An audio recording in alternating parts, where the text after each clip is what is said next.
Afternoon. Before we begin this afternoon, it's customary with events of this size, and it is mandatory to read the following emergency protocol statement. In an effort to ensure everyone's safety in case of an emergency, please take notice of the emergency exits located at both the rear and front of the auditorium.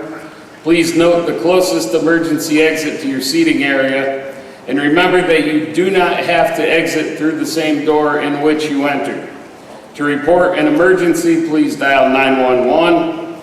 In the event of an emergency, please follow the instructions of emergency personnel and officials at this event. If necessary, I'm not certain if your seat cushion will serve as a flotation device. Thank you.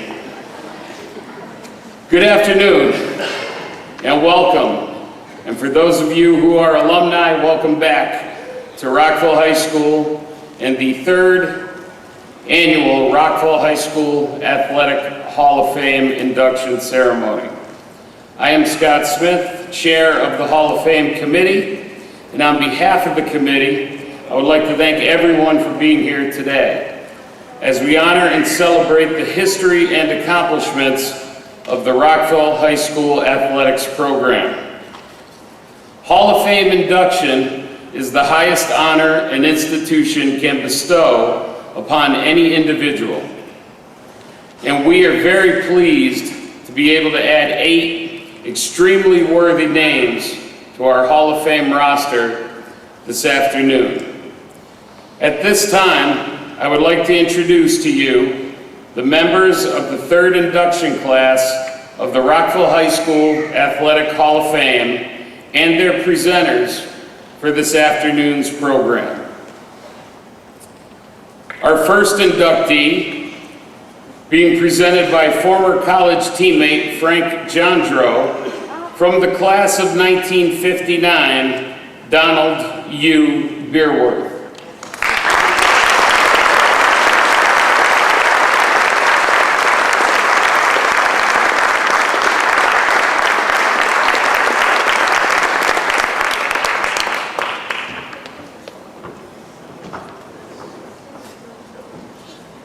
Our second inductee, being presented by former classmate Joanne Stavens Martin from the class of 1991, Amy K. Ferranti.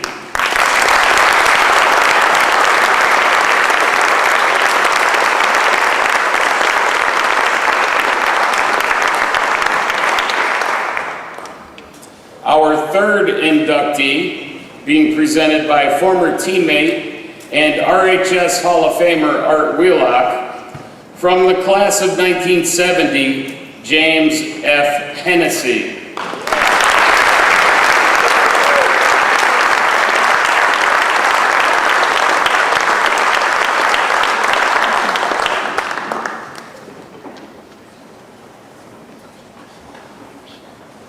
Our fourth inductee, being presented by former coach and RHS Hall of Famer Tom Dunn from the class of 1991, Stephen R. Mulski.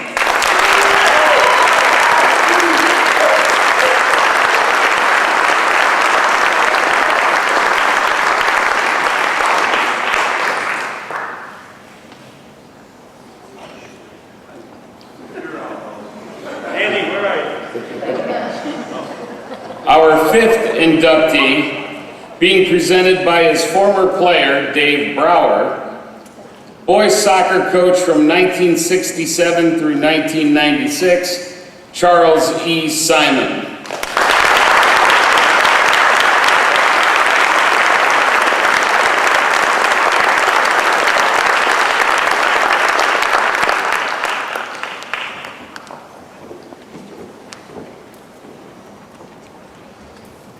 Our sixth inductee, being presented by former coach Bob Carlson from the class of 1988, Diane M. Schaefer-Smith.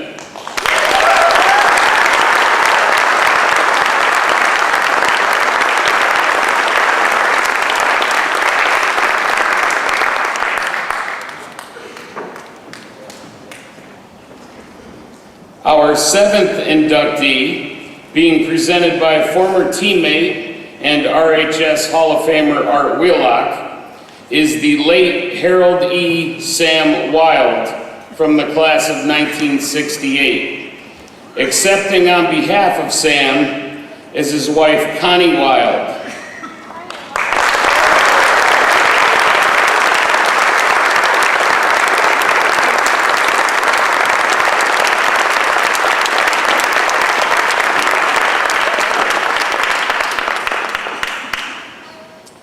Our eighth inductee, being presented by former teammate Dave Brower, from the class of 1971, Lawrence R. Wette.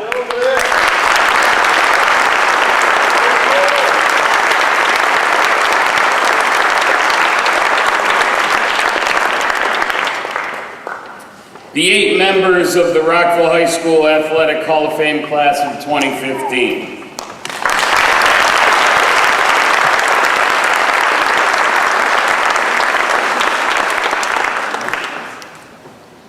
At this time, we have a few special guests with us this afternoon who would like to share a few remarks.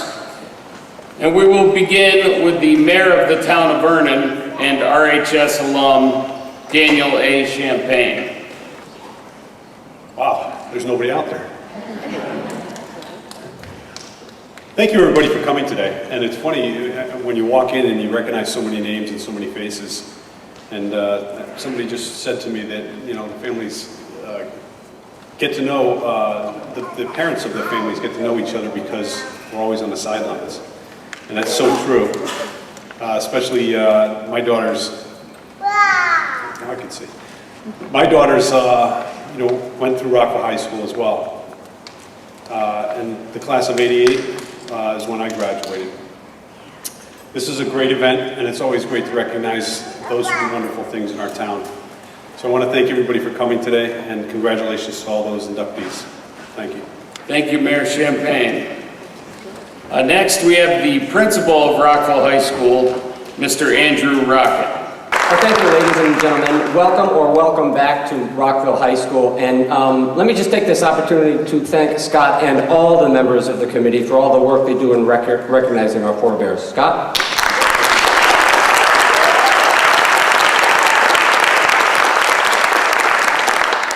Every year I marvel at the connection people have to their high school and wonder what brings that about. I think it's probably a combination of a couple of things. One, that it was an important time for us all. It was our adolescence. We really moved from childhood to young adulthood. The memories for all of us are still sharp. We can still name our favorite teachers, our classmates, our teammates, although I think few of us remember our principals. I think that athletics plays a special role in one's high school experience. I think that in some sense, there's what you would expect, a sense of belonging, a sense of being a teammate. But I think it's more than that.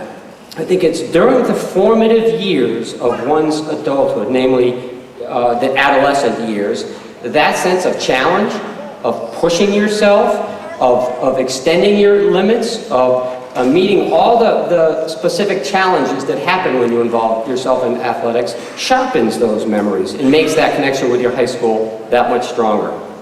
For us here, many of our athletes and kids are not so aware of their forebears and the history and heritage of Rockville High School. They become so on their departure, as often happens with us. They look back, and as they get into that wild world, they begin to realize the fabulous things that took place here. I'll tell you that I'm extremely proud to be associated with this high school. I love these events. I'm so happy to see so many people from the community connected to Rockville High School. And of course, I'm especially proud to see our Hall of Fame members today. Thank you so much for coming out today. Thank you, Mr. Rocket. And now the athletic director of Rockville High School, Dr. Lois Pacell. Good afternoon. I appreciate the opportunity to speak with you very briefly this afternoon because I consider it an honor and a privilege to be at a ceremony where we are honoring some of the great athletes and coaches in Rockville High School history. I spoke to all of our fall athletes on Friday, and I stood before them and I told them that they needed to give us everything they had every time they stepped on the court or the field or the course. And if they did that, I firmly believe Rockville High School sports will be back to prominence. Certainly, the 8 that we honored today have demonstrated that commitment to excellence and brought great pride to our school. And I want to thank Scott Smith and the entire Hall of Fame committee for doing all the work necessary to honor these individuals. One goal of mine this year is to start the process of getting more record boards and banners up in the gym and all around the athletic area. We should have banners and record boards celebrating who our 1,000-point scorers are, who our best wrestlers of each weight class are, what pitchers were our strikeout king and queens, who is our all-time leading rusher, who have been our all-state, all-New England, and all-American athletes, and on and on and on. Athletics should be a great source of pride for Rockville High School and the entire Vernon community. By celebrating our past, supporting our present, and continuing to build for the future, we are hopefully developing future Hall of Fame candidates each year who will demonstrate the commitment, character, and hard work that will once again make our athletic program great. Thank you. Thank you, Dr. Purcell. Before we begin our formal program, I feel it is important for everyone to understand the purpose and process that gives direction to the Hall of Fame. Athletes and coaches of team and individual sport programs, both current and former, that have competed against other scholastic institutions are considered for induction into the RHS Athletic Hall of Fame. As it states in our Hall of Fame bylaws, the purpose of the Rockville High School Athletic Hall of Fame is to recognize and honor those former athletes, coaches, and administrators that have distinguished themselves through outstanding contributions to the Rockville High School athletic program. With that purpose in mind, a large list of names is generated from research and nominations by former coaches, athletes, family members, media members, and the general public, and those names are discussed in meetings and researched further over the course of the year. These discussions center around the career accomplishments and accolades of these individuals while they participated, coached, or supported the athletics program here at Rockville High School. Accomplishments and honors achieved by those individuals after leaving RHS are also taken into account, but they are not the defining factors for whether or not that individual's name moves forward in the process. Based on research and more discussion, a list of nominees are chosen to appear on a final ballot. At a formal voting meeting, a nominee must receive 80% of the committee's votes to gain induction into the Hall of Fame. Those that do not receive 80% of the vote will stay on the final ballot for up to 3 additional years. After the induction class is selected, final research and information gathering occurs to prepare for the induction ceremony. This entire process will repeat itself for the next induction cycle. If you have any interest in getting involved with the RHS Hall of Fame Committee, or you would like more information about our process, please pick up one of the forms on the will call table in the lobby. If you would like to nominate an individual for consideration for the Hall of Fame, please contact one of the committee members who are listed in your induction program. We are also happy to say the Hall of Fame's permanent display, located in the lobby area outside of the gymnasium, is up to date. Individual picture plaques representing all 21 of our current Hall of Famers and large framed photos of the first 2 induction classes are in place for everyone to see, soon to be joined by our 8 inductees this afternoon and their induction class photo. This display serves as a reminder of the history and tradition of Rockville athletics and should help to inspire the athletes of today to one day have their own plaque hanging on that wall. Finally, on behalf of the Hall of Fame committee, I would like to thank all of you for spending your afternoon with us and for your ongoing support of Rockville athletics and the Rockville High School Athletic Hall of Fame. Thank you.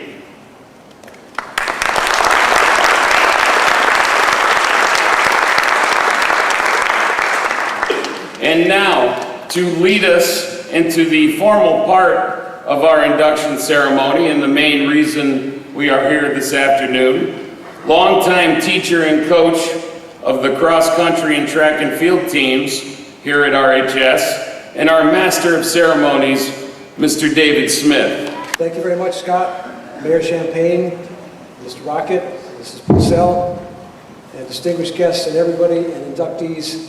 I want to welcome everybody for the 3rd induction ceremony. To the previous inductees from the class, the inaugural class of 2013, we have Joe Colaci, Tom Dunn, Dave Geisler representing his father, Fran Geisler, and Jim Martello.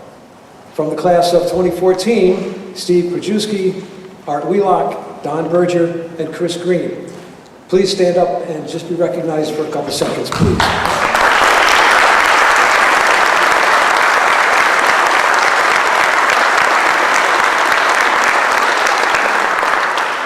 Thank you very much. To the inductees, welcome back. Our group is growing and growing with pride as we recall your glory days. To today's inductees, you now join the group that represents the best of the best. To the athletes, you rose above a general community of hundreds of athletes and are now in the company of a very few eagles. You were inspired by the coaches who taught you, and you will influence those who follow you. So, let such teach others who themselves excel. To our coach in this class, and to those already inducted, your influence affects eternity, because you will never know where your influence stops.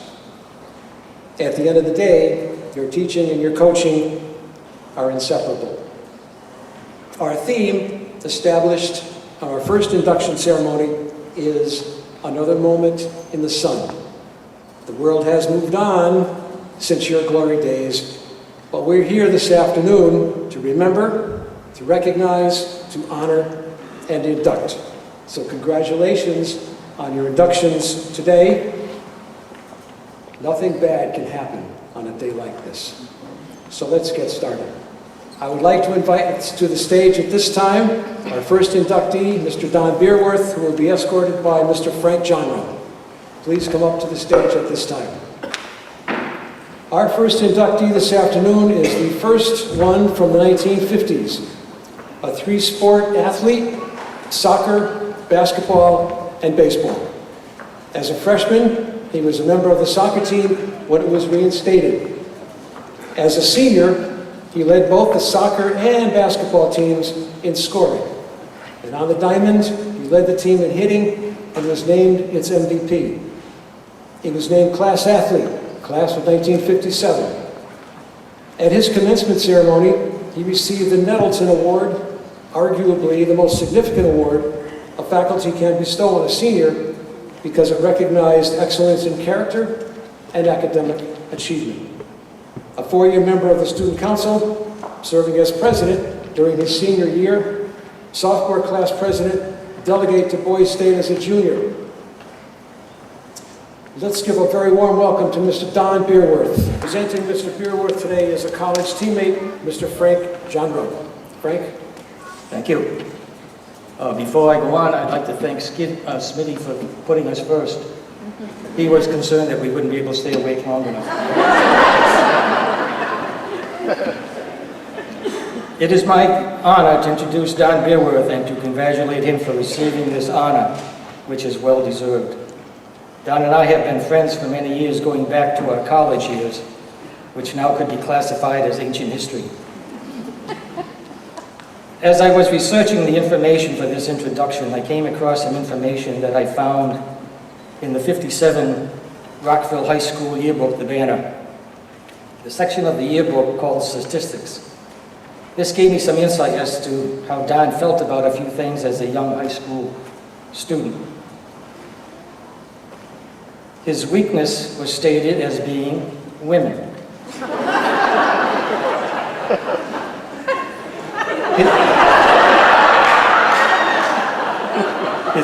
His pet peeve at this stage of his life was women drivers. I wonder how he feels about those things right now. Nothing?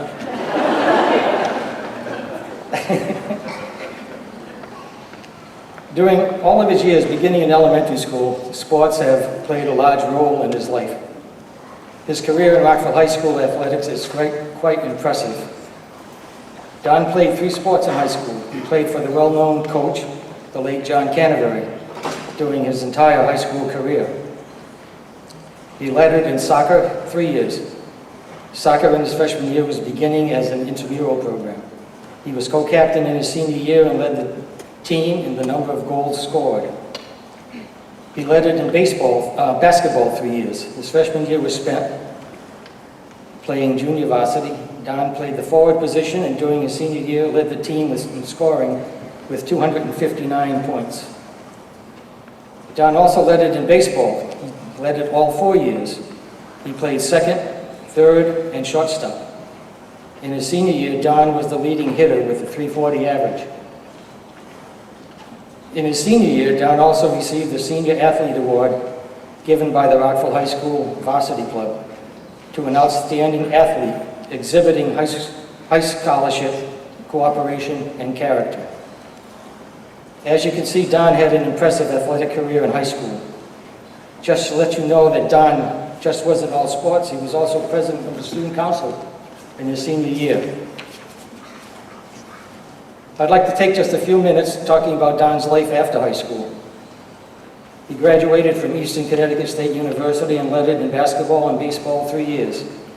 He was on the ground floor when Eastern introduced soccer to his collegiate athletic program. Don officiated soccer at the high school and college level. He was also president of the Central Connecticut Soccer Officials Association. Don umpired high school and college baseball. He was president of the Manchester Board of Baseball Umpires Association. He also officiated basketball on many different levels: high school, town leagues, senior leagues, CYO. For a couple of years, Don and I worked basketball games for the Enfield Town League, which happened to include Summers State Maximum Security Prison. Every Saturday afternoon, we would have to go to the prison to referee a game, as they were not allowed road games. He became friendly with some pretty interesting inmates. We were always relieved when we exited the facility and heard those gates slam behind us. Athletics alone did not define the man Don has become. One of Don's biggest accomplishments has nothing to do with sports. He married his wife Dorothy and has 2 lovely daughters, Debbie and Amy, and 5 wonderful grandchildren, all of whom he loves very much. Don has been a lifelong friend, and I admire him for all of his accomplishments. It is now my pleasure to present Don Beerworth for the induction into the Rockville High School Athletic Hall of Fame.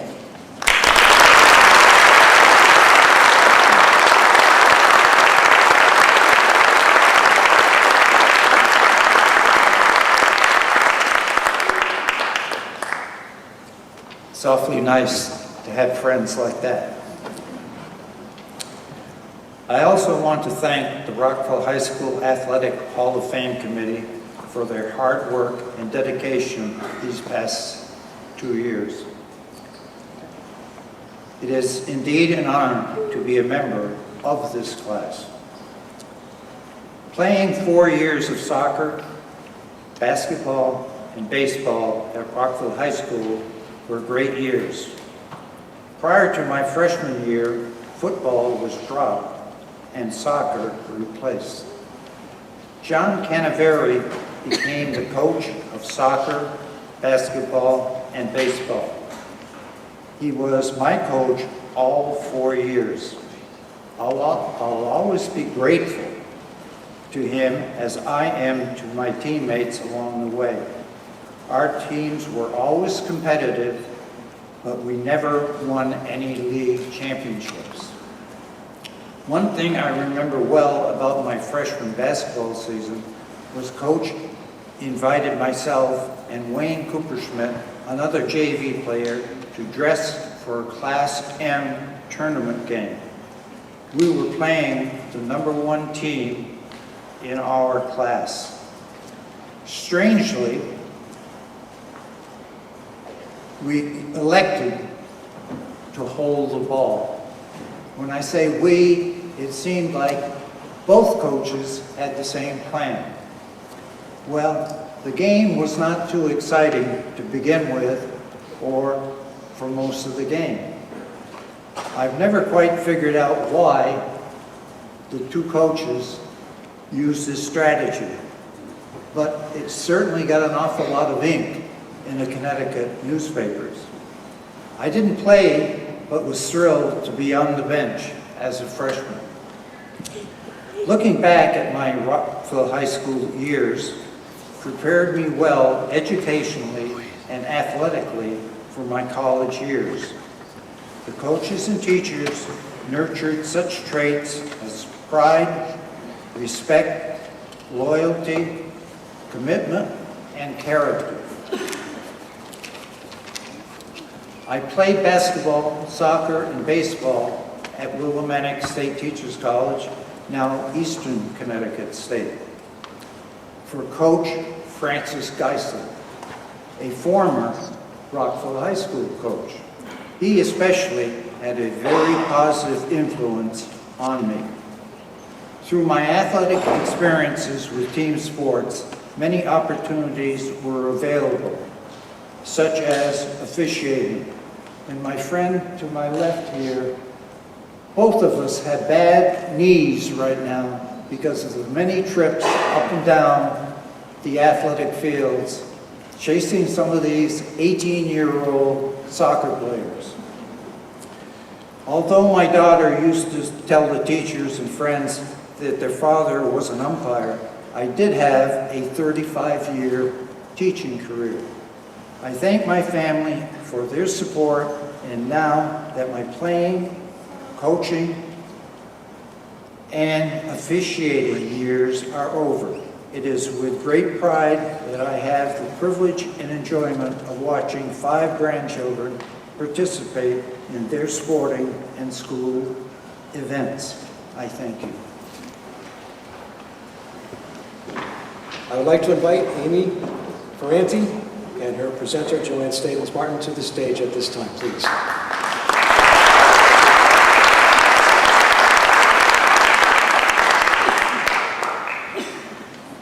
From the class of 1991, this inductee was a one-person member of the swim team competing for Rockville at Manchester High School. She competed in many events during her meets and was in the conversation for state records, qualified for state-level competition every year. At 13, she was nationally ranked in her middle school days. She made all-conference and all-state all 4 years of high school. She began winning state-level events during her junior year and received honorable mention for All-American status for her time of 154 in the 200 meters freestyle. During her senior year, she continued to win events at the state level. To wind up her athletic career here at Rockville, she took up track and field in the spring of '91, made the state open in the discus in her one and only track and field season. Currently living in Oak Park, Illinois with her husband and 2 sons, she will be presented this afternoon by an RHS classmate, Joanne Stevens-Martin. So please, a big, big welcome for Amy Fanti.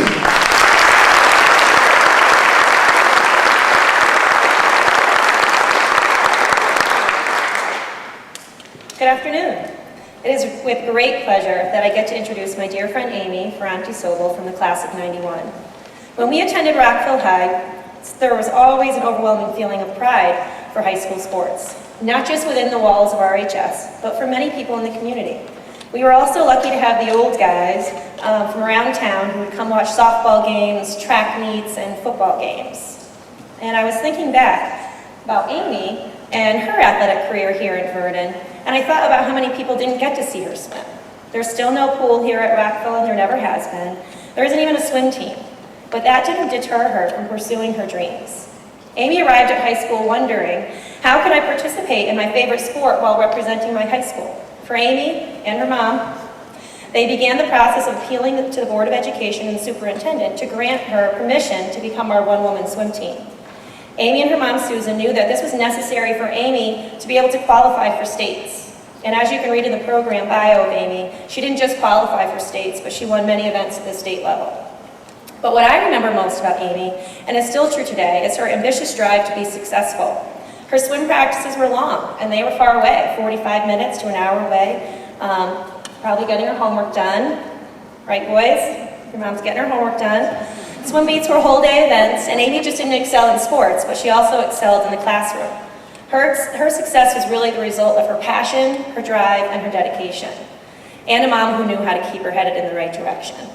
I was one of her lucky classmates, though, to call her a friend. Amy has always had a fun-loving personality and great sense of humor. She has always had friends from many walks of life and has always treated them the same. She is someone who I can pick up right where we left off and just have a good time. Hence the dark circles under the eyes and the little bit of headache I had this morning when we woke up after a late night of catching up. But Amy continues to demonstrate to her own boys how to be a good friend and caring person, as she just recently was a surrogate mother for a couple of her close friends, giving them the gift of a lifetime. Amy is here today with her parents, Sue and Dave, her husband Matt, and her two sons, Rylan and Camden, who I'm sure are just as proud of her as I am. So congratulations to all of you who are being inducted today, and I can't think of anyone more deserving than Amy to receive this honor and recognition. So it is now my pleasure to present Amy Fanti for induction into the Rockville High School Athletic Hall of Fame.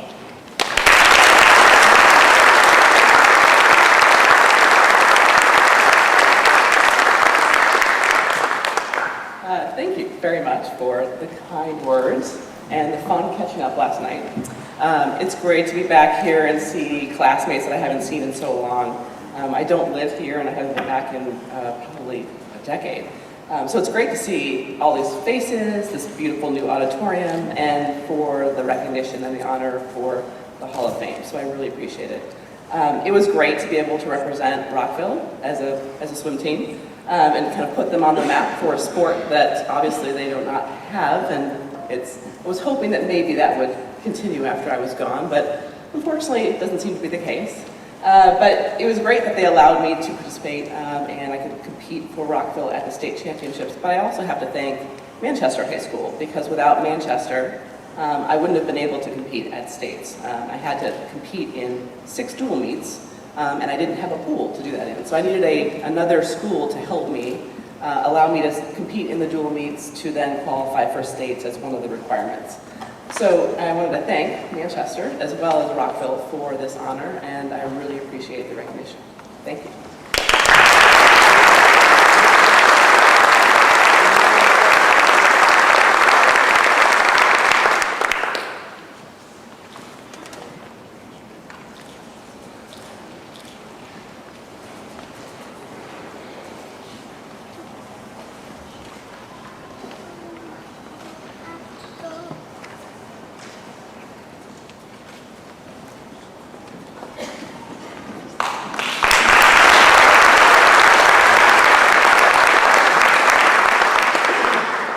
At this time, I would like to invite Jim Hennessy and Art Wheelock to the stage, please. During his 4 years on the football team, Jim Hennessy won 3 varsity letters as captain during his senior year. Statistics aside, he was known as the blocking back for Joe Colaci, and everybody knew it. And he led the team in tackles during his senior season. He was all-conference in football during his junior and senior seasons. At the end of his football season, his coaches gave him the Coach's Trophy, recognizing his athletic talent and an outstanding character. In track and field, he also earned 3 varsity letters. He still holds the RHS record in the shot put, and during his senior year, he set the school record in the discus, and he also served as captain of the track team during his senior year. He and his wife Liz live in Southington. They have 2 grown children. Truly a team player, a 2-sport captain. He will be presented by one of his former coaches, Hall of Famer Art Wheelock. So please give it up for Jim Hennessy.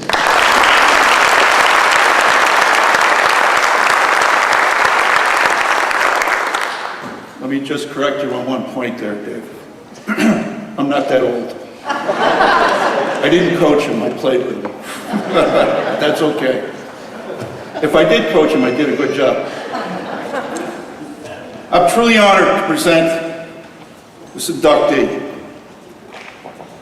Joe Colaci, I'm not questioning your talent. However, without Jim, I'm not sure you would have accomplished what you did, totally. You guys were frickin' frack. Butch Cassidy and the Sundance Kid. You were attached at the hip. Where Jim went, you went. You were inseparable. They could put 11 players at the point of attack, and they wouldn't have stopped you. Didn't matter. The player would have to either step aside or be pancaked, and usually they were pancaked. Jim was not the bus. He was not Jerome Bettis. Jim was a locomotive. You have players who go through a brick wall, and those who are the brick wall. Well, Jim was both. On offense, he'd go through the brick wall. Just for you, Joe. On defense, he was the brick wall. Jim was a monster on the field. Off the field, a big puppy. His track and field, it's true. He had some soft spots. His track and field record speaks for itself. He carried that same football attitude onto the track. Intense is not a strong enough word for Jim's attitude on the field. To paraphrase what Coach Dunn would say, or to quote, if I was in a battle, in a bunker, I would want him next to me in that bunker. He's a great example of what RHS used to be like as far as athletics. He's my friend and very deserving of this honor. It's now my pleasure to present Jim Hennessy for induction into the Rockville High School Athletic Hall of Fame.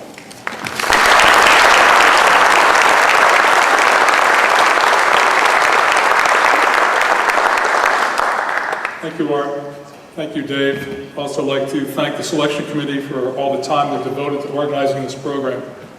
I'd also like to thank teammates, coaches, and administrators from that period back in the late 1960s and early 70s.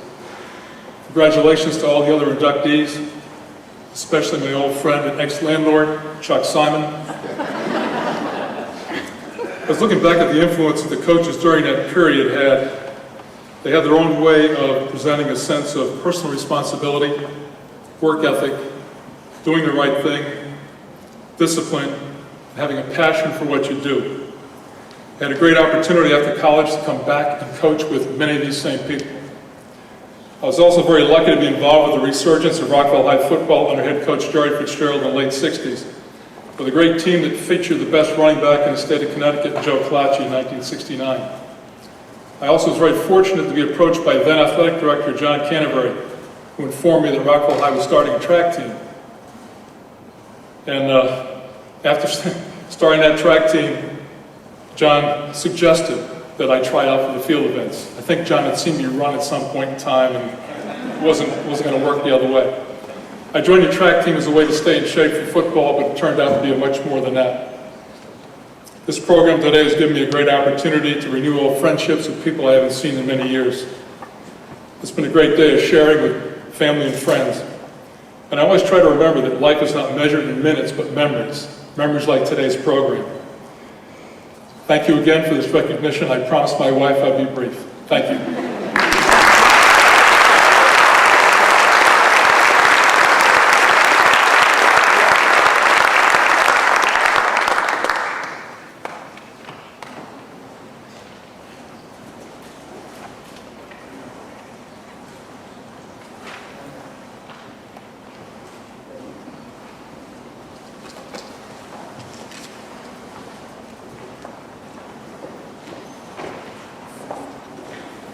Sorry there, Coach. Sometimes it's hard to imagine you're not being a coach, but I remember you had some glory days here as a player. At this time, I would like to invite Steve Mikulski and former Hall of Famer Tom Dunn to the stage at this time. Steve, Tom. Our next inductee played 3 sports, football, basketball, and baseball, and was clearly an outstanding athlete in all 3. A 2-year starting quarterback, his team was undefeated during his junior year, and during his senior year, his team won its last 10 starts, ending in a 1-yard touchdown pass to Mike Leary, thereby providing an absolutely indelible memory in the annals of Rockville High School football. To those of us who were there on that cold, distant December night, it brings to mind that old cliche. Why do we play these games? Play these games to win. And on that night, Rockville High School won that state championship. During his football career, he earned All-Conference twice and was named All-State once. One of his basketball team's most effective rebounders, he served as captain during his senior year. One of the top hitters on the baseball team, he once flirted with a .500 batting average for a season and led his team to important wins over rival schools and in tournament play. Obviously, this inductee will be presented by his head football coach, Hall of Famer Tom Dunn. Please, a warm welcome for Steve Mikulski.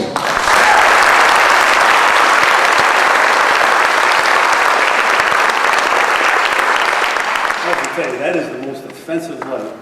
I feel like I'm standing in a police lineup or something. Lordy. First of all, I want to congratulate all our new inductees and say thank you to Scott and those members of the committee who worked so hard to make this day so special. An athlete makes a Hall of Fame on the basis of his own ability. A coach makes the Hall of Fame on the basis of his athlete's ability. Consequently, the 2 people you see standing in front of you right now. Stephen had the 3 qualities necessary for any good athlete. He had ability, he had motivation, and he had attitude.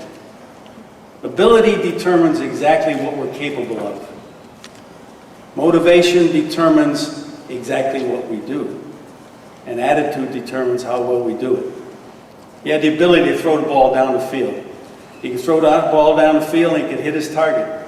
And if his target was covered, he could find a secondary or a tertiary target. He had the ability to avoid the rush.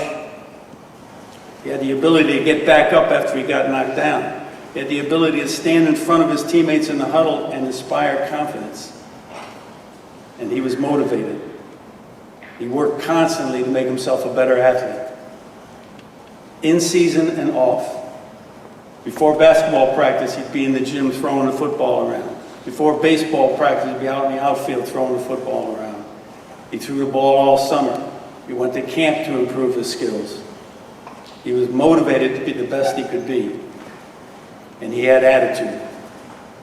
Stephen Mikulski was one tough cookie. Now, I don't mean the kind of toughness where he's going to go out looking for fights, because he was so tall and skinny, he couldn't have whooped most of the cheerleaders that we had.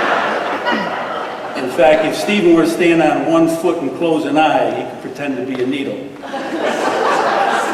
But he had that inner toughness, that toughness that comes out when things are starting to go bad, that toughness that says, Coach, give me the ball. Give me the ball, I'm going to make it all right. Hence our state championship game in 1990. Things weren't going all that well. We just recovered a fumble. It was going to be our last time to have the football. Called timeout. Went out to the huddle, looked him in the eye. He looked back at me. He didn't say a word. But I saw it in his eye. Coach, give me the ball, and I'll make it all right. So we called his number, and we called our most simplistic pattern. We're going to send 4 receivers down the field. Hopefully someone's going to get open. Hopefully he's going to find him and throw a strike. And he did. And he got us all the way down to the 1-yard line. And now it was 4th down. Goal to go from the 1. The entire season on the line. The state championship on the line. Called timeout again. Went out to the huddle, looked him in the eye, looked back at me, didn't say a word. But I saw it in his eye again. Coach, give me the ball, and I'll make it all right. And we did, and the rest was history. Now, I know he set a whole bunch of records while he was here, passing records, completion records, touchdown passes completed, and so on. But I think if you were to ask Stephen what he thought about those records, he'd say, you know, those are statistics. And statistics are nothing but numbers on a piece of paper. The only numbers I think he really cared about was the fact that as a starter, his 2 years as a starter, we won 20 football games, lost only 2. Never lost a conference game, won 2 conference championships, state runner-up 1 year and state championship the other.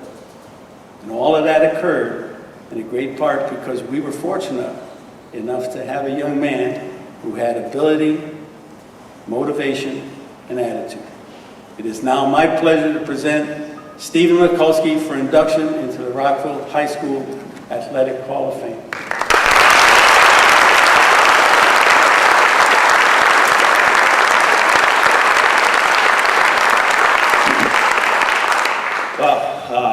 Thank you.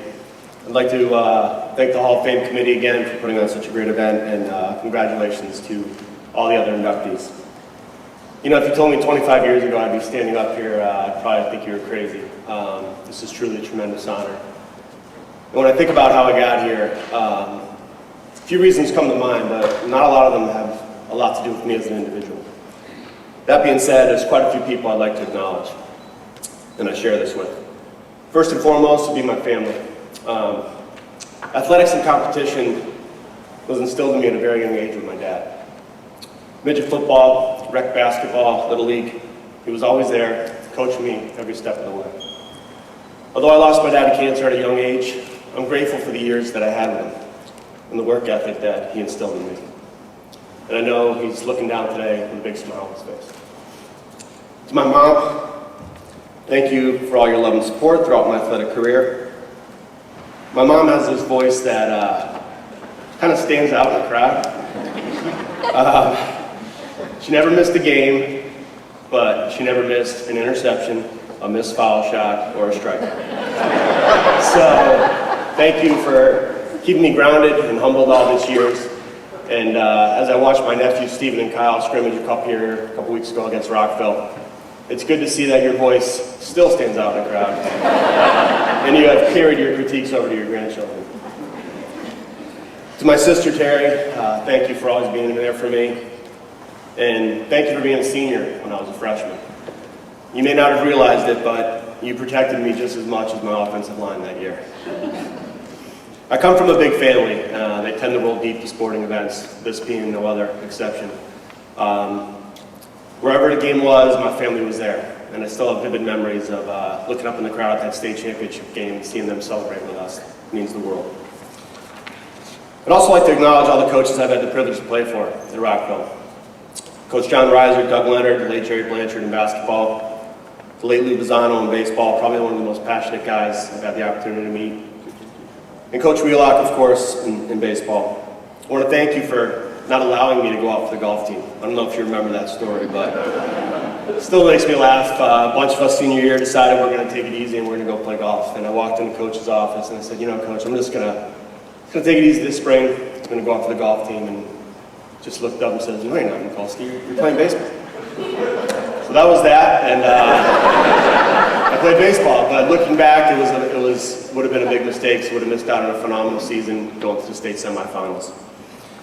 And of course, all the football coaches, Coach Blowers, Coach Joe, Cousin B-Dog, and of course, Coach Dunn. We had quite a journey together those 4 years, and being tall, lanky, and a little bit slow, I want to thank you for changing from the wishbone to the run and shoot so I could actually have a career here. Saved your life. That's right.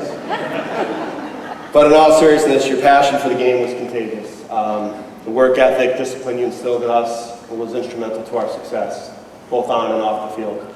And a major reason why I was able to pursue a career for the next 4 years in college. So thank you. All of you made a huge impact in my life. And lastly, I share this with all the teammates that I ever played with at Rockville. We had a lot of team chemistry those years, and I was fortunate to be a part of it. Some of my best friends to this day are guys that I took the field or court with. Many of them are here today, so thank you. You know, looking back, I think one of the things I'll miss the most are the bus rides home from a game. preferably a win, of course, and we were fortunate to have quite a few of those. But two definitely stand out in my mind. One was freshman year in football. Pretty sure we didn't win a single game, but we tied Hartford Public 0-0, and that ride home felt like the Super Bowl. And then, of course, I'll always remember the ride home from the state championship game. I was just reminiscing with some folks outside. Coming off that exit, getting a police and fire escort, sirens, lights, as we rolled up the hill to ring that victory bell one last time. Still gives me goosebumps to this day. To my wife, Amy, though you didn't know me in high school, I appreciate you putting up with the occasional highlight film that gets pulled out or a war story that always seems to come out when we're hanging out with the guys. So again, I'm truly blessed to have the love and support of my family, the countless friendships that athletics has brought to me, and all the coaches and mentors who have made an impact on my life. And though I now live in Tolland, my heart will always bleed blue and gold for Rockville. Thank you.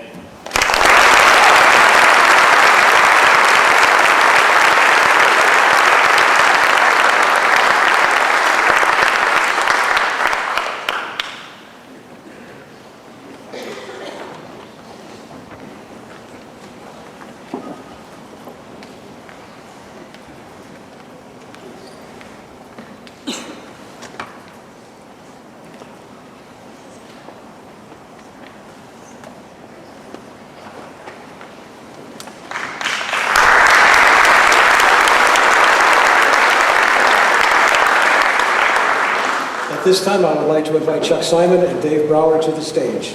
Ladies and gentlemen, our next inductee is one of the world's nice guys. But that's not completely why we're honoring him this afternoon. He coached boys soccer here at Rockville High School for about 100 years. Now wait, only 32 years. But during that time, his team won 4 league titles, and he went to the state tournament 17 times. In 1970, his team was undefeated and overall finished 14-1-2.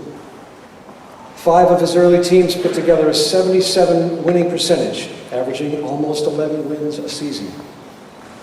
These are the stats, but they only tell part of the story. Any number of his former athletes will testify to the growth they experienced under his tutelage. His athletes picked up on his enthusiasm, and Randy Smith of the JI Sports Department wrote that this inductee was as good an example of a coach as he had ever seen.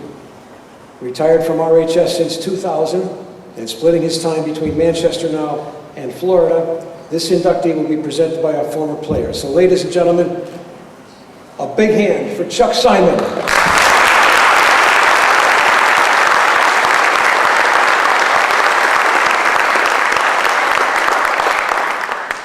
Good afternoon.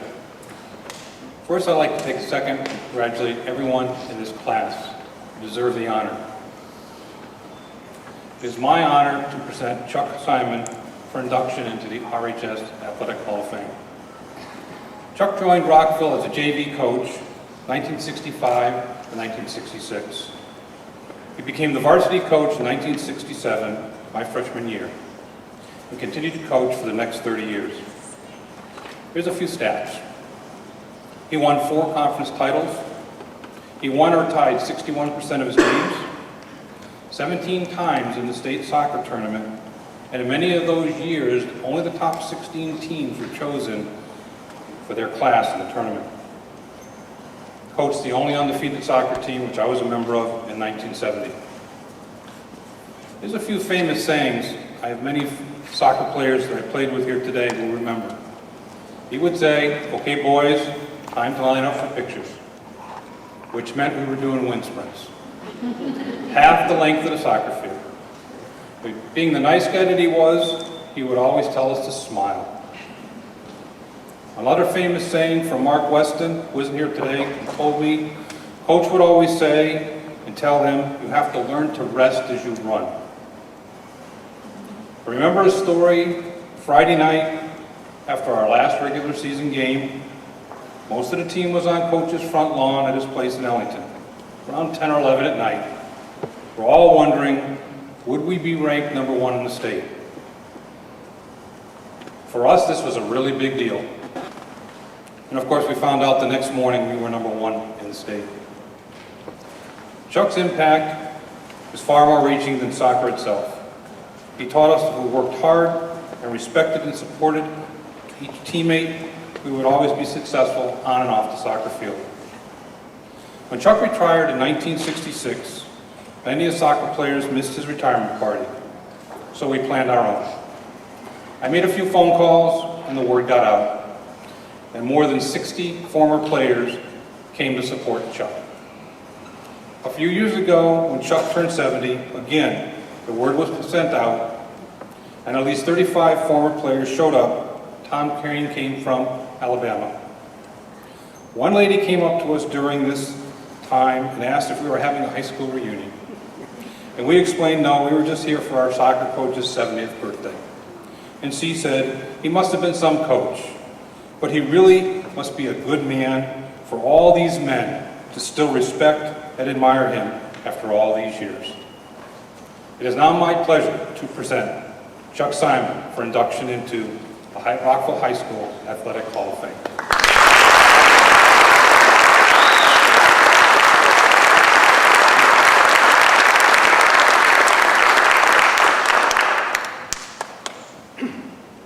Thank you. Appreciate that.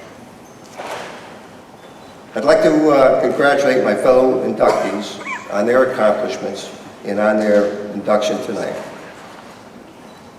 And I would like to thank the Rockville Sports Hall of Fame Committee for selecting me for the induction into the Hall and for all the work that goes into it. A special thanks to Scott Smith for his time and hard work making this event possible. The glue for all former Rockville high school soccer players is Dave Brown. He's researched all former players, completed a list of names, address, etc. All our soccer get-togethers are due to his dedication to the Rockville soccer program. My main focus is about the players. The players made my coaching years enjoyable and rewarding. Their hard work and determination made RHS soccer fun and successful. I was very fortunate to have 6 first-team All-State players, and they are as follows. Chris Green, 1980. Steve Emerson, 1980. Chip Seeger, 1984. Joe Petrella, 1990. Chris Mulski, 1991 and 1992. Josh Hare, 1994 and 1996. Our most successful season was 1970.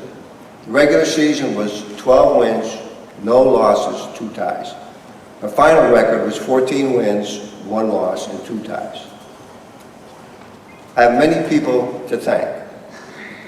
I'd like to thank my parents who were supportive in all my athletic endeavors, and they enabled me to have a quality education at Springfield College. My sister Helen and my brother Mike were always available when I needed some advice and support, which was often. And last but not least, I would like to thank my wife Joan, who is my best friend. And without her support and loving compassion for everyone in our life, I would not be standing before you at this time. Thank you all for being here and supporting this wonderful Sports Hall of Fame.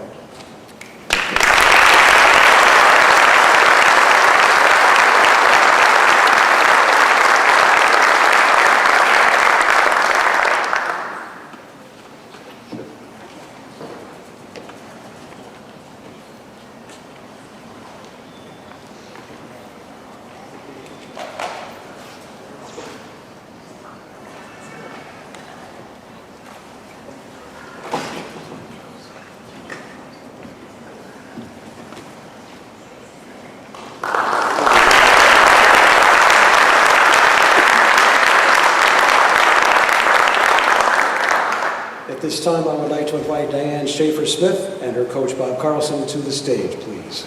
A 4-year athlete in each of 2 sports, badminton and softball, she is the first inductee from each of these 2 sports. In badminton, She made All-State 3 times. In those 3 years, her team's record was 34-4. During that time, she won 58 singles games. During this time, she placed 3rd in the CBIL State Singles Tournament. As a senior captain, she led her team to an undefeated season, and she went in as the #1 seed. In a most memorable match that she came back to win, she delivered the 2nd state championship in 5 years to RHS. In softball, she began pitching as a junior and pitched every game except one during the next 2 years. She made all-conference twice, and during this time her teams went 27-10 and went to the state tournament twice.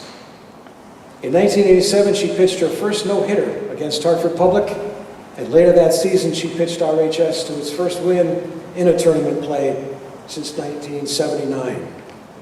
In 1988, she pitched her second no-hitter and paced the team, the Rams, to a #10 seed in the tournament, and overall, she has 5 shutouts to her career. She remains a Vernon resident with her husband Scott and their 3 children. She will be presented by her badminton coach Bob Carlson, so let's make a lot of noise for Diane Schaefer-Smith.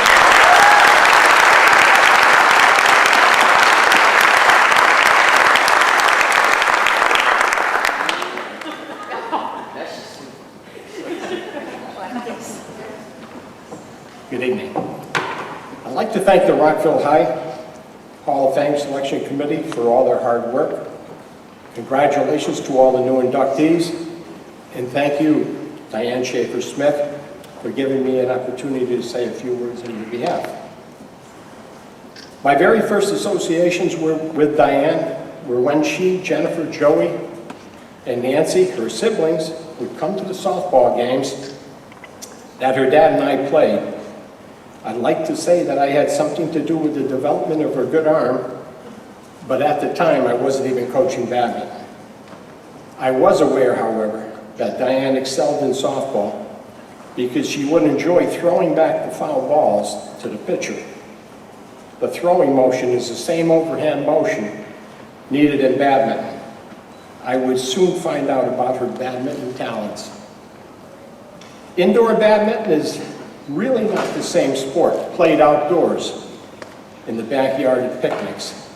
It's a sport that requires good hand-eye coordination, quickness, endurance, and strong overhead strokes. Many shots are hit with deception, while the smash is the biggest point getter.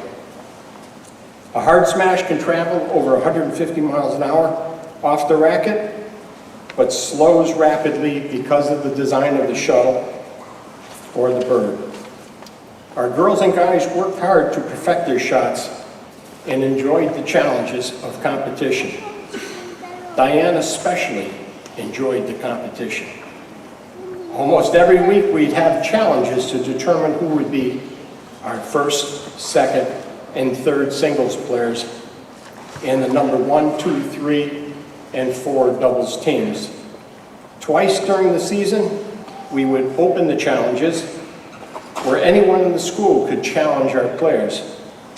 The football team, the volleyball teams, they were great draws, and it was not uncommon to see Chuck Simon himself taking on a challenge. I also remember Diane's husband, a football and baseball player, challenging her to a match. And if I remember correctly, Scott won. But I also remember that Diane claimed equipment malfunction.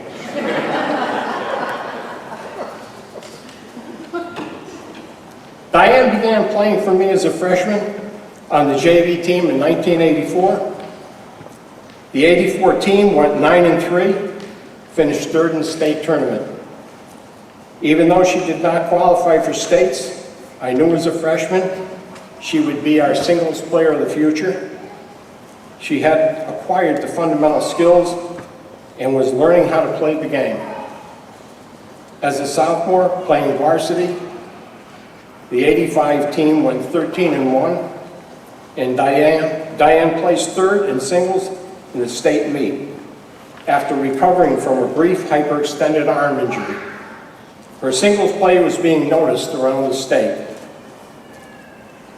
The 86 team was off to a great start. We beat crosstown rival East Hartford twice, and then a stress fracture kept Di out of the lineup for about half the season. Julie Moreau for East Hartford appeared to be the dominant singles player to beat. Diane placed third in singles in the state meet. In 1987, the team was off to its best start ever. Diane was a senior co-captain with Bonnie Ross. Di went undefeated in singles, beating the defending state singles champion, East Hartford's Julie Moreau, twice. She and the team finished the season undefeated. At states that year, Diane faced Julie Moreau one more time, again in the final match. It was probably the most exciting match I've ever witnessed. She came back to win in 3 games and to become the state singles champion and lead our team to the state team title as well. As a team, I must say, we worked hard, but we had fun. We didn't have the budget that some of the other sports had. I used to go down to Olander's and rent a 12-passenger van to take to the away matches. But after the match, we always stopped at McDonald's. The only thing we had to worry about there was that Nancy didn't forget her pocketbook like she did in Hamden, and we had to go all the way back to get it. After each home game, the home team would provide refreshments, and this would be a good opportunity to exchange conversation with the opposing team. Diane was a player to be proud of, a natural leader. She set the bar for others to follow. If the nets were not set at exactly 5 feet, she would make sure they were fixed. Her and Bonnie were great team captains, and they were respected by all. Diane's athletic ability and interest for the game set her apart as one of the top high school singles players in Connecticut. She was a pleasure to work with. She continues to be a person that I have the utmost respect and admiration for. It is now my distinct pleasure to present Diane Schaefer-Smith for induction into the Rockville High School Athletic Hall of Fame.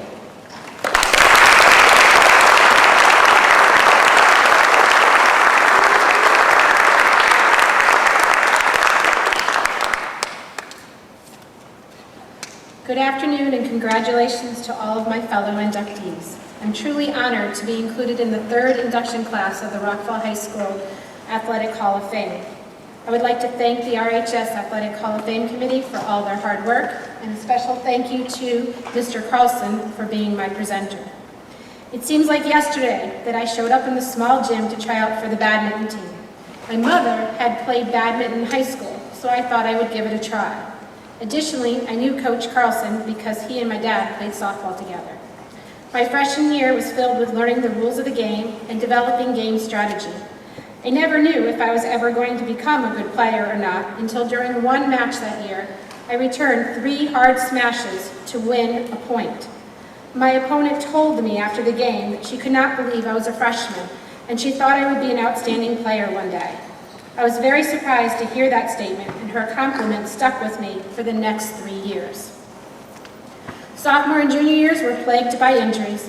While playing doubles during junior year, believe it or not, I hyperextended my arm, but I recovered quickly and did not miss many games. Halfway through my junior year, I was diagnosed with a stress fracture in my leg and missed the second half of the season. I was cleared to return to play a week before states. I placed 3rd and had to sit and watch as Julie Moreau, a junior from East Hartford, won the state singles championship. Witnessing that was all the motivation I needed for my senior year. As always, Coach Carlson was there to provide me with one of his 5-minute pep talks after the match. I began my senior year setting 4 goals. I wanted to beat Julie twice, to be undefeated, to beat Mr. Carlson, a goal of everyone on the team. And lastly, I wanted to win the state singles championship. As the season came to a close, I'd accomplished 3 of my 4 goals and was happily surprised that our team was also undefeated. At that point, finally beating Coach Carlson was the highlight of my year. We went to states as a team to beat. As predicted, Julie and I both made it to the finals. Even though I had beaten her twice during the season, the final match was a hard-fought, close battle. The first game ended with me losing. I couldn't believe the outcome. My boyfriend, now husband, took me aside and told me to get my head out of and to kick her butt. I went on to rally late and to win the second game. The final game started and we went back and forth scoring points. At one point in the game, a close call was called in my favor by the line judge. It was all I needed to push on and win the game. As soon as I won, I ran over and jumped into my dad's arms. I couldn't believe that I had just won and accomplished all of my goals and that my parents, sister, boyfriend, husband, were there to share this moment with me. That day was made doubly special when my twin sister Nancy and Bonnie Ross won the state's double championship. Our team also captured the state title. We could have not done this without the help of my teammates, especially Cindy Aim, my doubles partner, Amy Kornverst, Jen Mansfield, Bridget Mulligan, and Kim Murphy. I believe that my success in badminton was due to all my years of playing rec softball, because the throwing motion is the same as the overhead swing motion in badminton.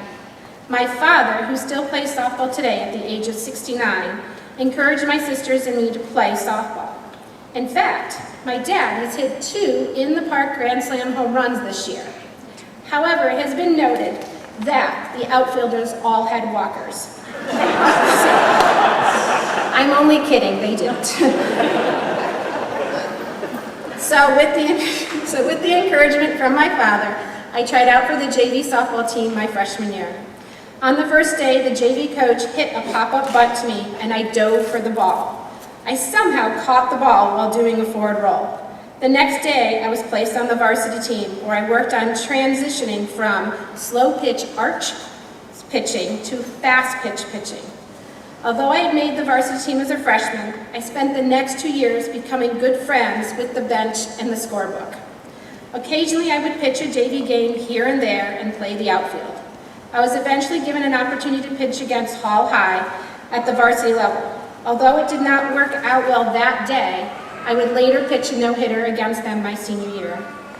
I was more successful my junior and senior year, in part because I started pitching in January.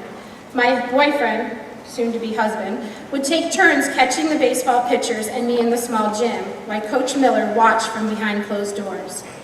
The real reason for my success was the support of the other players on the field. One newspaper reporter noted, "Schaefer shrugs her shoulders just before delivering the ball, as if to say, 'Hit it if you'd like, I'm not worried.'" I couldn't have said it better myself. The talented players behind me in the field included Shar and Tiff Conway, Sue Werstack, Jen Conway, Tracy Ferlini, Melissa Arnn, Kelly Everett, Vanessa Beckwith, and behind the plate, Lisa Ashenbrenner, who saved my you-know-what many times. Thank you for all the great memories. At this time, I'd like to thank my sister Jen Holt, my twin sister Nancy, and my brother Joe for attending the event. Additionally, my mother-in-law Pam Smith, sister-in-law Donna Barney, niece Melanie, my friends Debbie and Andy, Christine, and Dave and Marissa. They have always been there for me. In addition, I'd like to thank my parents, Carl and Polly Schaefer, for all their support throughout my career as an athlete. I would not have been the successful athlete I was without the support of my parents. Thank you, Mom and Dad. To our children, Kevin and Kelly and Nicholas, I just want to say it's amazing what you can accomplish when you set goals high, motivate yourself, hang around with the right people, and work hard. Great things can happen, and I was fortunate they happened to me. To my husband of 20 years, even though you supposedly beat me once in badminton, you have been my rock through thick and thin. Thank you for always being there for me. Lastly, thank you again, Coach Carlson, for being my presenter and the best coach I have had as an athlete. Thank you for coming.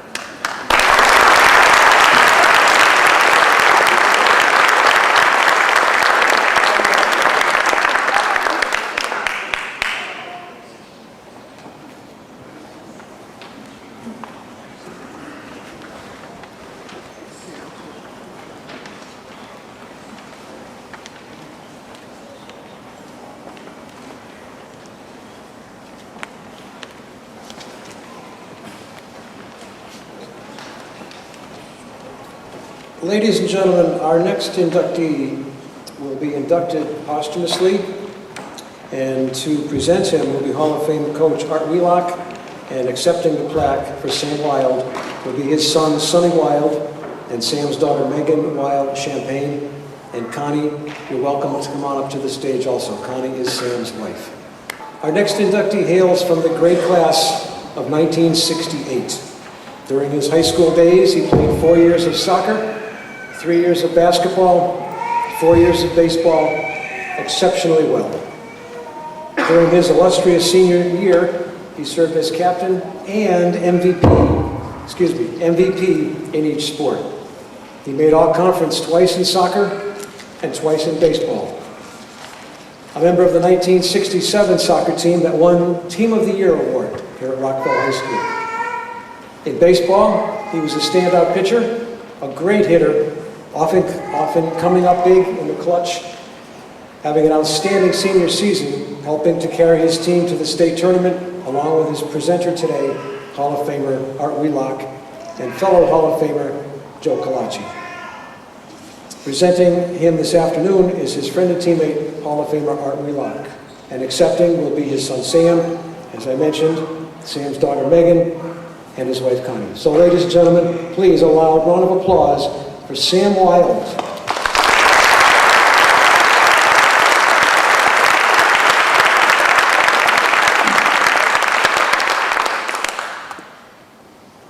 Oh, gross, man, you are long-winded. I got a call a couple of months ago from Connie Wild, Sam's love of his life.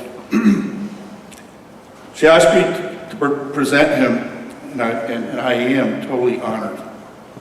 Sam's statistics speak for themselves. He definitely was the best athlete of the class of 1968, but maybe of all time at RHS.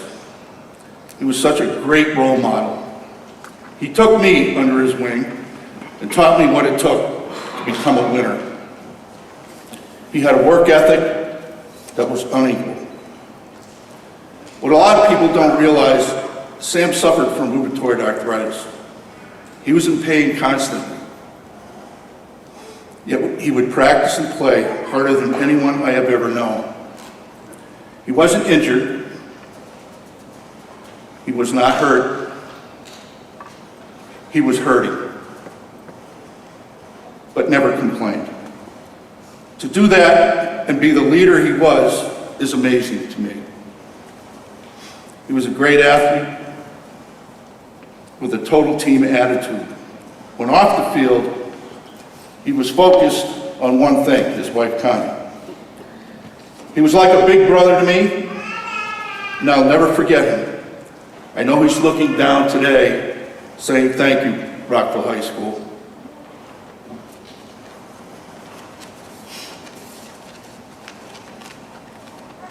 It's now my pleasure to present Sam Wild for induction into the Rockville High School Athletic Hall of Fame.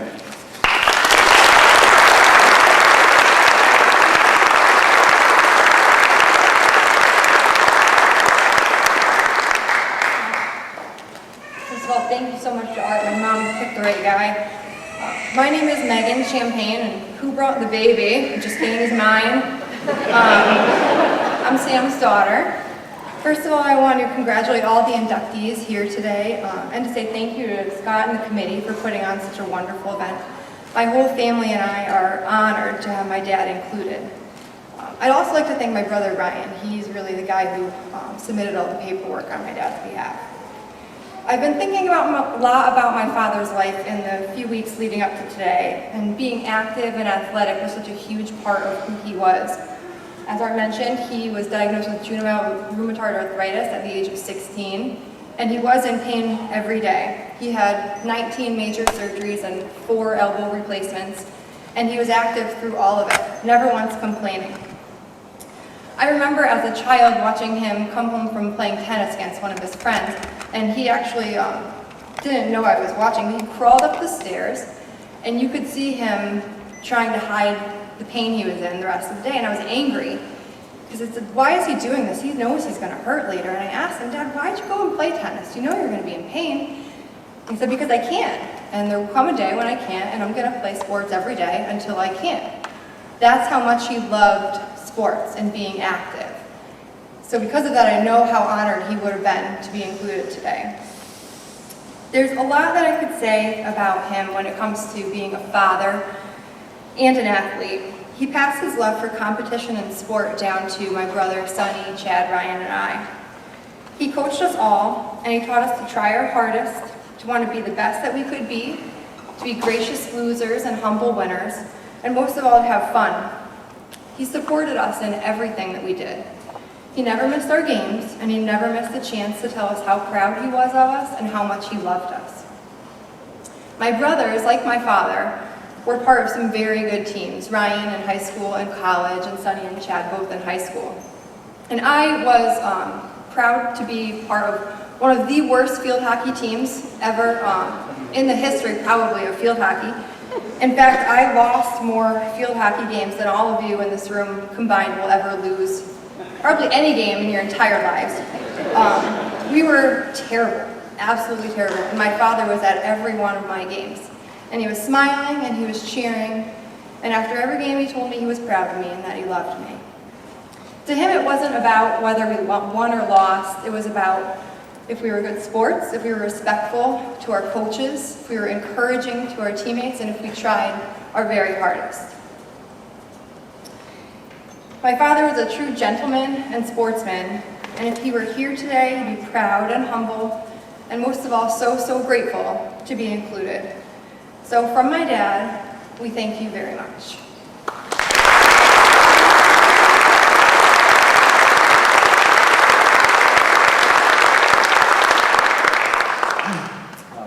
I echo all my sister's sentiments. Again, thanks to the committee and congrats to all the all the inductees today. You know, I know if my father were here, he would definitely start by thanking his family. A lot of his his siblings and extended family are here, and especially his coaches and definitely his teammates.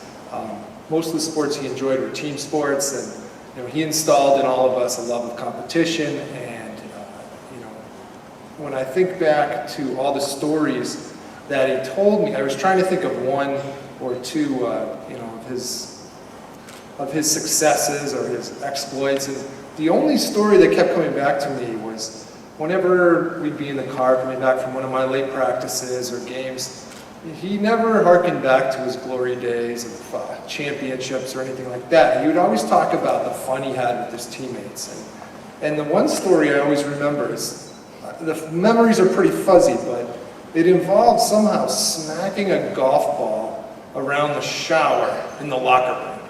And I don't know, I can't remember. I wish he was here and I could ask him more about it, but he always would mention that. They just had fun. He had fun no matter what he did. And, he was so happy for me just to have that camaraderie and that, that bond that is created when you play sports. And, thinking back to all the times he had to schlep us to practices and games, and he never complained. He always was so excited for us to have that experience and to build those bonds with teammates that really just don't happen in other walks of life. So I know he would be thankful to all his teammates and probably mention them a lot. And he was always proud to represent Rockville High School, and he always told us he was proud of us. And today, I wish he was here, but since he's not, this is the time for us to definitely say we're proud of you, Dad, and we thank you for everything you've given us, and thanks again to Rockville High School.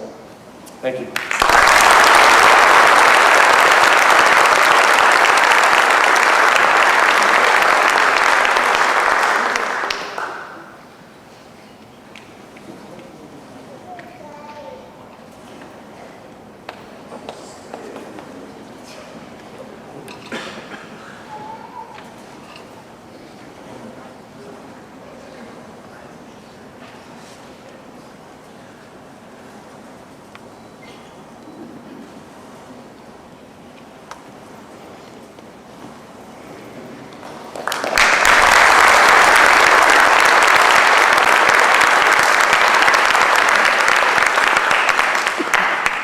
this time I would like to invite Larry Wette and his presenter Dave Brower to the stage.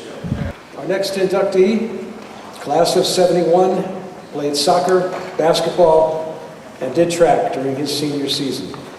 In soccer, he played 4 years, 3 years on the varsity, serving as captain his senior year. At the end of that illustrious and undefeated season, he was named first team all-conference. In basketball, he also played 4 years, 3 on the varsity, and also served as captain during his senior season. After leading his team in scoring and rebounding, he made second team all-conference. So it came to the final season of his high school career, and he decided to join the track team. And after experimenting with several events, he became a sprinter and middle distance runner and ended up setting school records in the 220 and the 880 and anchored the undefeated 4x200 meter relay team. After 1 season of track, he was named All-CVC again, this time for a third sport.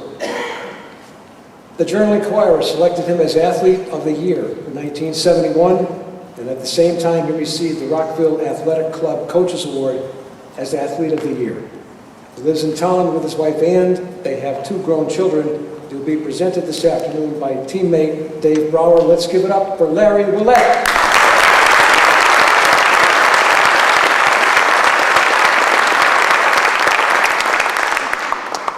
Good afternoon. I am given the honor to present my friend and teammate Larry Wette for induction into the RHS Athletic Hall of Fame.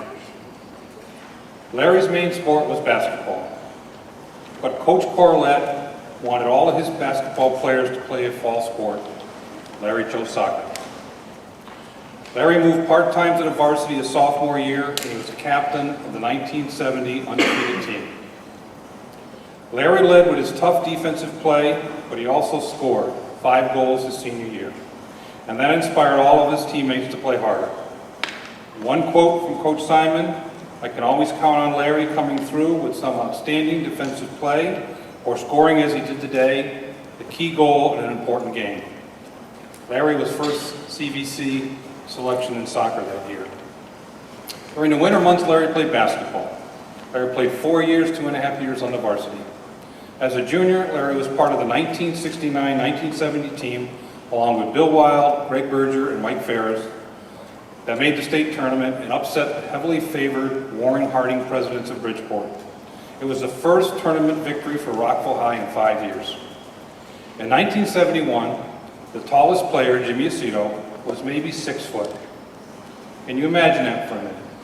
The tallest player is just 6 foot tall, and having to play against All-State, All-American Tom Roy from South Windsor, who was 6'9", and 6'11", George Cortland of Glastonbury.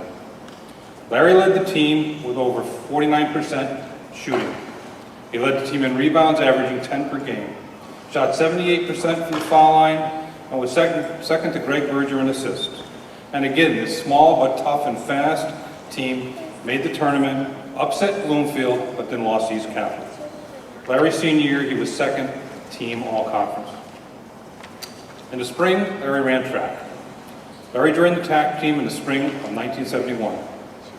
Having never been on the track team and field team, he had no idea what he could do. Coach Simmons thought he might be good at high jump, but that didn't work out. So he became a runner, and boy did that work out for him and our team. Larry set a school record in the 220, 22.2 seconds. Nobody came close to that. And they have now run a shorter race in meters. And in the 880, he ran 1 minute 59 seconds. And as far as I know, he is the only runner at RHS to break the 2-minute mark in a half mile. Larry also anchored the 880 relay team that also set a school record that year. I remember one relay race where the exchange of the baton between the 3rd and 4th legs, again Larry was the anchor, was messed up. And the other team's anchor runner went by at least 10 yards. But Larry caught up and eventually won the race. Larry was selected all CVC in track that year. There was a story in the JI in 1971 where it showed the 1970 and 1971 track teams had set or tied the school record in all 17 track and field and relay events. I think that's pretty amazing. In recognizing Larry as the first ever JI Athlete of the Year, Gordon Smith wrote, "There are not many athletes who can say they played for 2 undefeated teams in their senior year. I personally know of 2 fortunate guys, myself and my teammate and lifelong friend, Larry Wette. It is my pleasure to present Larry Wette for induction into the Rockville High Athletic Hall of Fame."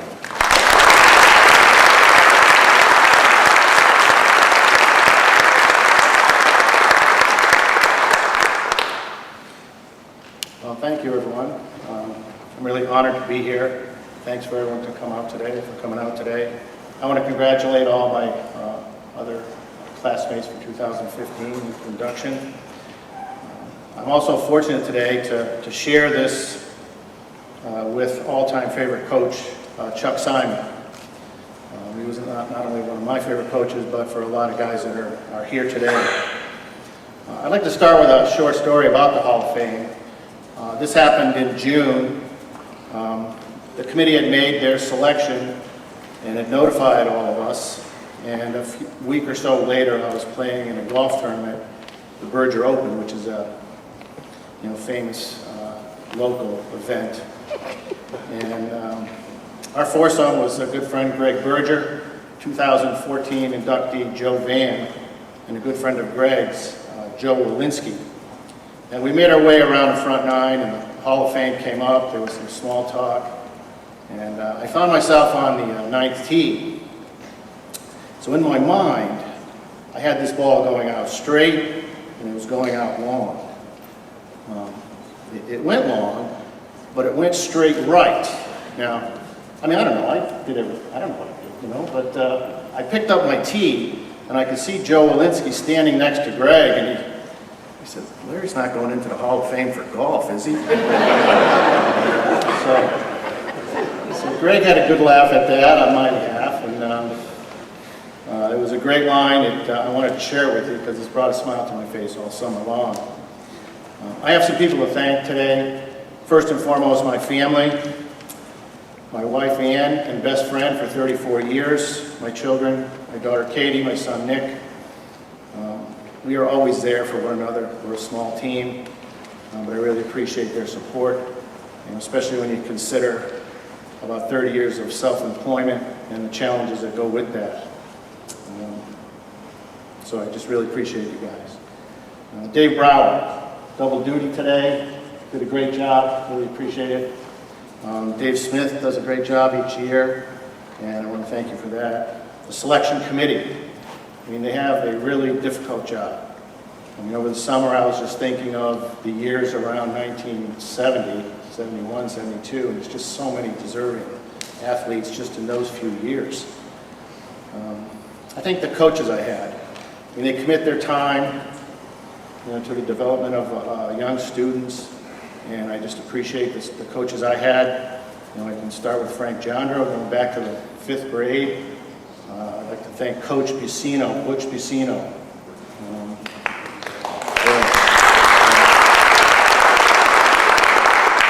I want to thank Don Berger and Ken Rich. Of course, Chuck Simon, Don Geisler, Bob Corlett, Mike Simmons, and Jim Balcom.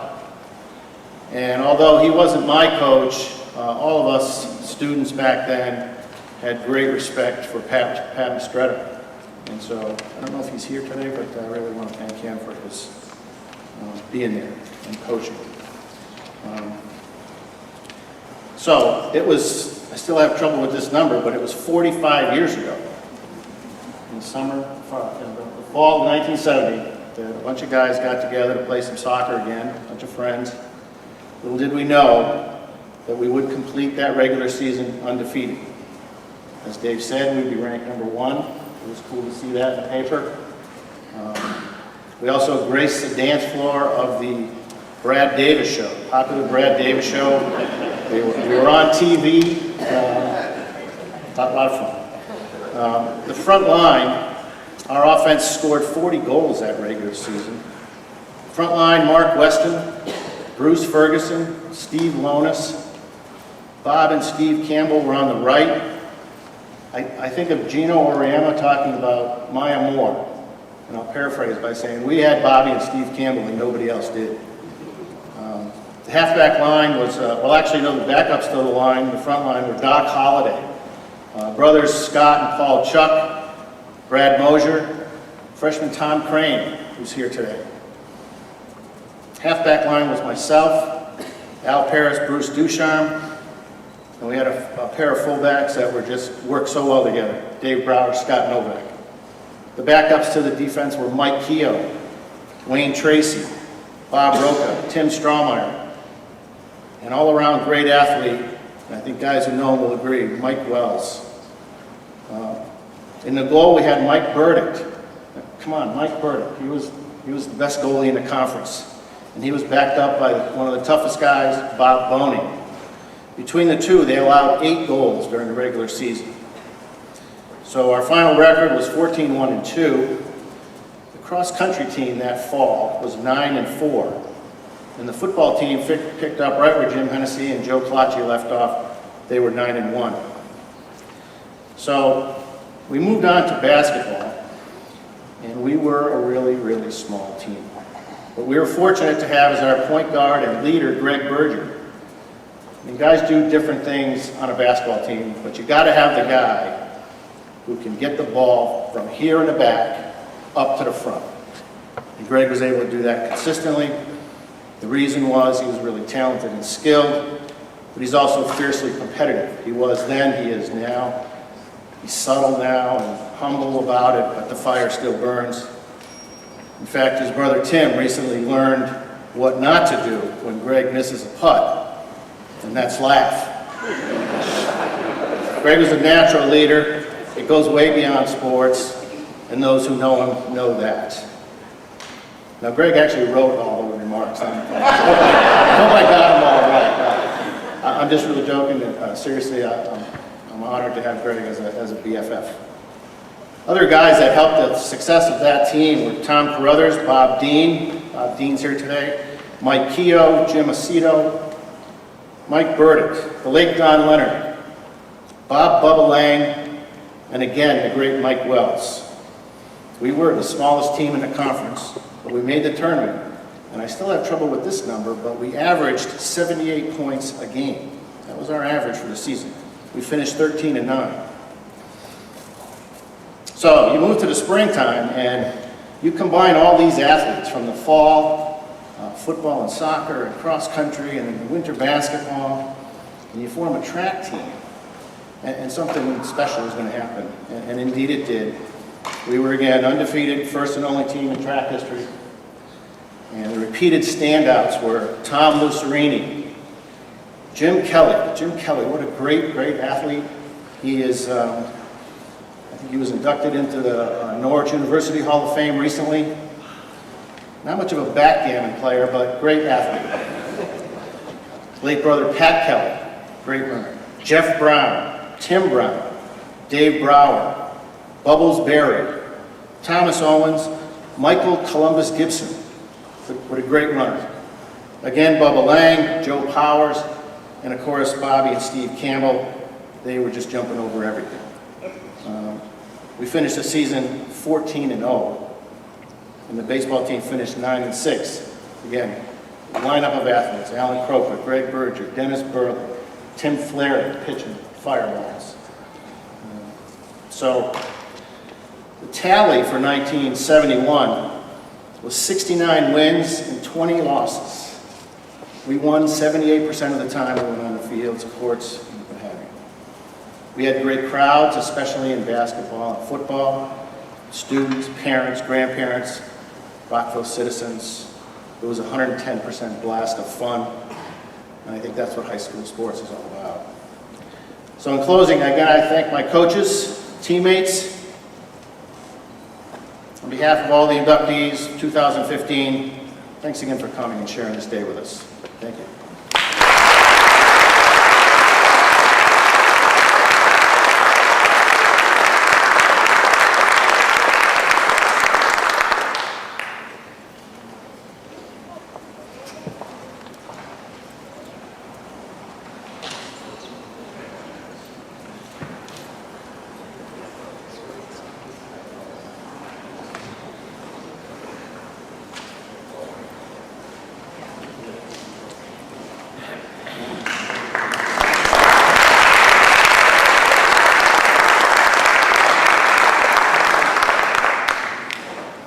tell you, and I think I speak for everybody here, that it's an absolute privilege to listen to the remarks and the stories and the comments of the presenters and certainly of the inductees. Everybody else in town is not here. They're in the wrong place. They should be. So, please, at this time, we have a couple more housekeeping things to take care of. But let's have one long, lasting, loud round of applause for this year's induction into the Hall of Fame.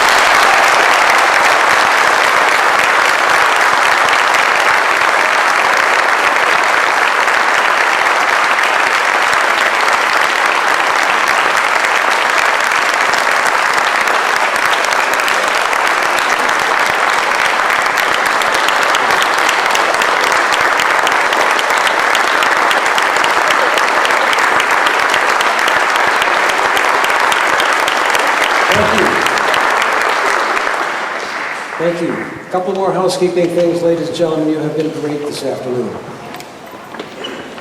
On the will call table outside, we have reminders about helping out with the committee, and we would certainly welcome any support that you may have for us. There are information sheets, nomination forms. Any help you can give us, greatly appreciated. We want to keep this tradition alive. The Hall of Fame Committee would like to thank the following individuals specifically for their support today. Superintendent of Schools, Dr. Mary Conway, Chairman of the Board of Education, Andy Fisher. Andy, I know you're here today. Hi. Principal of the high school, Andy Rockett. Director of Athletics, Dr. Purcell. The custodial staff of the high school for their assistance throughout the year. The VOAG department for their help with our boutonnieres and our corsages. And Dan's Engraving for designing and making all of our plaques. Nick Fitzner, who has he hung all of the plaques in the area out there. Nick Fitzner, a special thank you. Emily's Catering Group provided the Hall of Fame, the social hour, the food and the drinks for the social hour. The Vernon Police Explorers for their help with parking supervision. Joy Fitzgerald for her technical support this afternoon and throughout the time we've been together. And many thanks to Kim Marion for all of her vital in-house and behind-the-scenes coordination assistance that she provides as a member of the committee. And I want to absolutely remember Bob Malta, for the Athletic Hall of Fame Information Committee Director. She works so much time, puts in so much quality time and effort. We couldn't do this without Bob and Kim. A special round of applause for Bob and Kim, please.